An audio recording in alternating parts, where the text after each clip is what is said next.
1, 2. Hi everyone, this is a recipe for salt dough, which I'm sure you've all made, but it's one for the children as well, because I'm going to give you 3 clues as to stories that I might be telling through this week.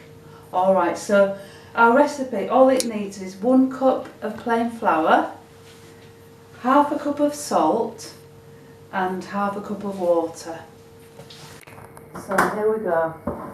I'm normally used to making Play-Doh, but I thought I'll do something a bit different. So for the children, if they're helping, it's useful if they just spoon it in. It's a lot easier than pouring. So we're going to put our flour in. We've done 4 there, 5, could get 1 more in. So about 6 spoonfuls there, cup. There we go. And then we're going to get our salt. Just put the lid on.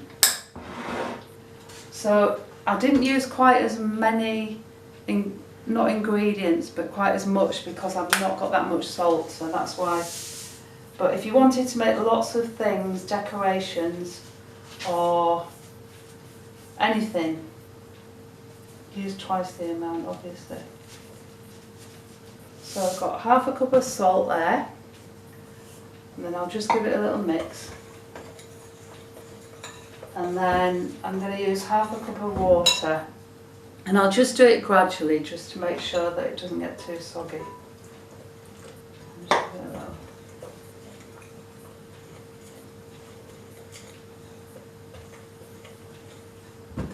Add a bit more. So it actually makes more than you would think, to be honest.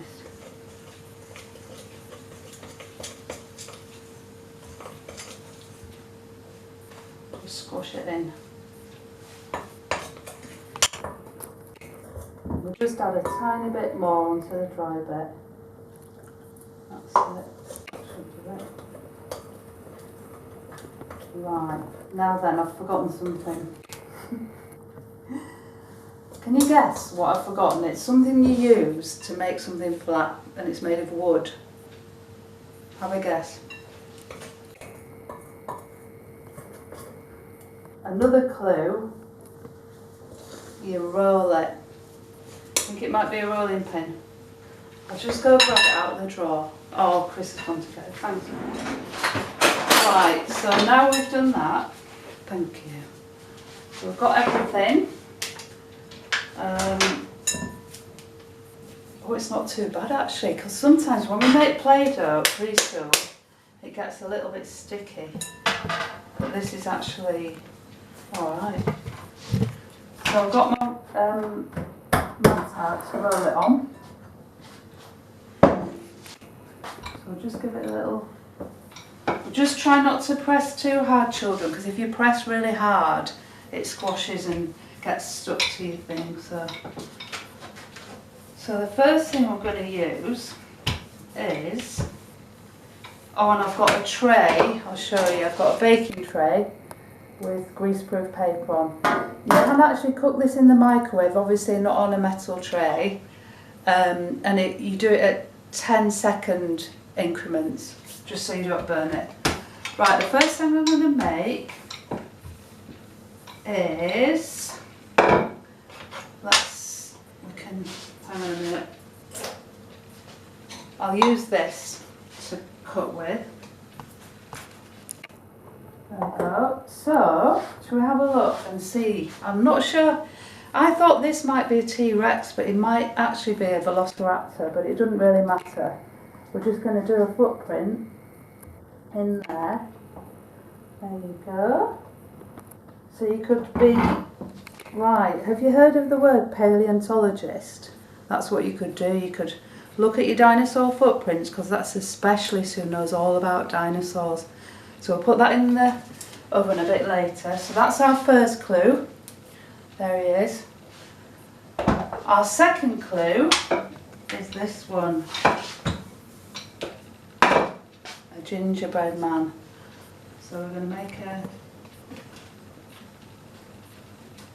have to be careful not to chop his hands off before the fox gets him. So I'm going to put him in the oven. It's a bit thick, but it needs to be, but you'll find out later.